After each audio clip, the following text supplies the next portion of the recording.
ഒരാഴ്ച കൊണ്ട് എല്ലാ പണിയും തീരുവോ ഗോപാല? തീർക്കാതെ പറ്റുമോ? ഗ്രഹപ്രവേശത്തിന് തീയതി പോലും നിശ്ചയിച്ചു കഴിഞ്ഞില്ലേ? ഭാർഗവൻ പിള്ളയും തങ്കപ്പനും ഉണ്ടായിട്ട് കൂടി ഗോപാലിനെ ഞാൻ ഈ വീട്ടുപണിയുടെ ചുമല ഏൽപ്പിച്ചത് കൃത്യസമയത്ത് പണി തീർത്തു കിട്ടുമെന്ന് കരുതിയാ. ഞാൻ എന്ത് ചെയ്യാനാ സാറേ? ശമ്പളം പോലും ഉപേക്ഷിച്ച് ലീവ് എടുത്ത ഇതുവരെ കൊണ്ട് എത്തിച്ചത്. പറഞ്ഞിരുന്ന സമയത്ത് പണം സാർ എത്തിക്കാത്തത് കൊണ്ട് കുറെ ദിവസം ജോലികൾ മുടങ്ങി കിടക്കേണ്ടി വന്നു. എന്റെ പണം എപ്പോഴായാലും ഗോപാലിന്റെ കയ്യിൽ വരുമെന്ന് പറഞ്ഞുകൂടെ? ആ വിശ്വാസം കൊണ്ടാണല്ലോ ഞാൻ പലരുടെ കയ്യിൽ നിന്നും തിരിച്ചും മറിച്ചും കാര്യങ്ങൾ സാധിപ്പിച്ചത്.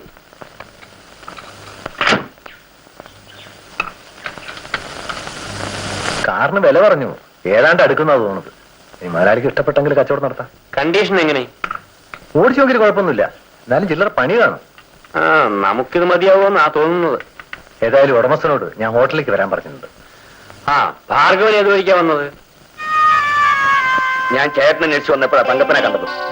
ചേട്ടൻ അങ്ങോട്ട് വരുമെന്ന് കരുതി ഞാൻ 2 ദിവസമായി കാത്തിരിക്കുകയായിരുന്നു. എങ്ങനെ വരാനാ ഭാർഗവ? ഇവിടെ പണികളൊന്നും ആയിട്ടില്ല. പിന്നെ നിനക്ക് തരാനുള്ള കാശും വന്നിട്ടില്ല. ചേട്ടന്റെ കയ്യിൽ കാശില്ലെന്ന് പറയുന്നത് പച്ചക്കള്ളമല്ലേ? ഞാൻ പറയുന്നത് നിനക്ക് വിശ്വാസമില്ലെങ്കിൽ നീ ഈ ഗോപാലിനോട് ചോദിച്ചോ. എനിക്ക് ഒരുത്തിനോടും ചോദിക്കണ്ട. ഒരു കാർ കയ്യിലുള്ളപ്പോൾ വീണ്ടും വേറെ കൂടെ വാങ്ങിക്കുന്ന കയ്യിൽ കാശില്ലാത്തതാണല്ലോ. നീ ചോദിക്കാതെ ഭാർഗവ, നിനക്ക് ഞാൻ തരാമെന്ന് ഏറ്റ തുക തരിക തന്നെ ചെയ്യും. തങ്കപ്പ, സണ്ണിയെ എത്തും? നാളെ രാത്രി വരാന്നാ പറഞ്ഞത്. എന്നാലേ നാളെ നീ സണ്ണിയെ പിക്കപ്പ് ചെയ്ത് വരുമ്പോ ഭാർഗവനും കൂടെ കൂട്ടി ഹോട്ടലിലേക്ക് വാ.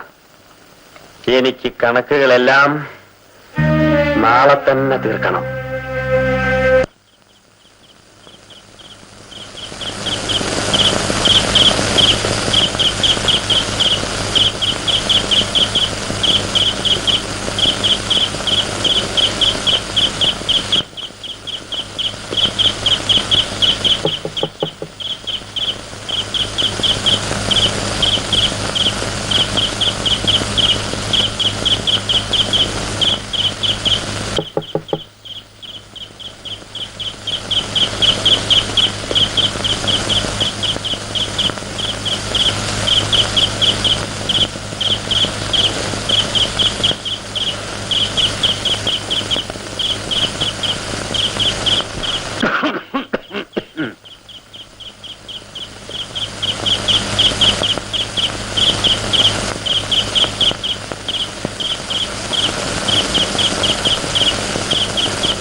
പറഞ്ഞിരുന്നുണ്ടാ ഇപ്പൊ വന്നത്.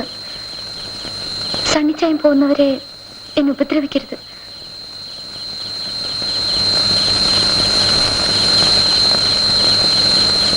നീ പേടിക്കാതെ പെണ്ണേ, വാ.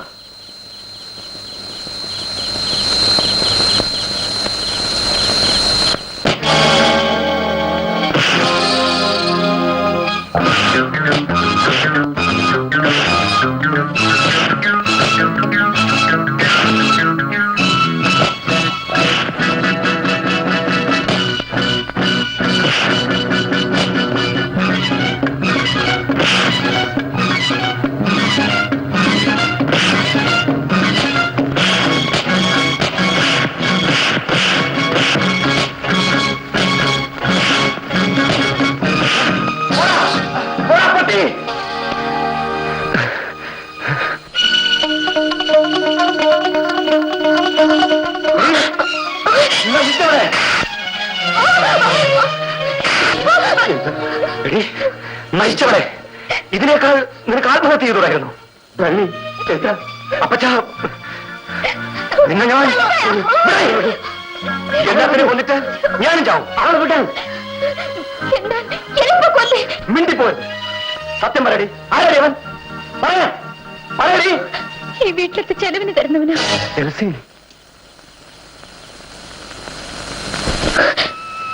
എന്റെ ആങ്ങളേക്ക് ചോര തിളയ്ക്കുന്നല്ലേ? ഒരു കാര്യം ഓർക്കണം, അച്ചായി സുഖമായി ആഹാരം കഴിച്ച് അവിടെ കഴിയുമ്പോൾ ഈ വീട്ടിലുള്ളവർ എങ്ങനെ കഴിയുമെന്ന് അച്ചായി ഓർത്തില്ല. അച്ചായി പോയതിനു ശേഷം 10 പൈസ ഈ വീട്ടിലേക്ക് അയച്ചിട്ടുണ്ടോ? ഈ വീട്ടിലുള്ളവർക്കും വിശപ്പും ദാഹം ഉണ്ടെന്നുള്ളത് അച്ചായി മറന്നു.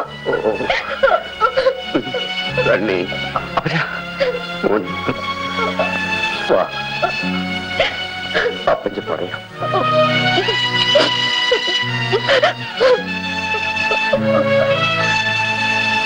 മോനെ, ഇനി അപ്പച്ചൻ നിന്നോടൊന്നും മറച്ചു വെക്കുന്നില്ല. നീ ഇപ്പോ ഇത് മാത്രല്ലേ കണ്ടുള്ളൂ. കിടന്ന് കിടപ്പ് എഴുന്നേൽക്കാൻ വയ്യാതെ പലതും കാണേണ്ടി വന്ന ഗതികെട്ടൊരു തന്തയാണ്. അപ്പച്ചാ, അവളെ കുറ്റം പറയുന്നു.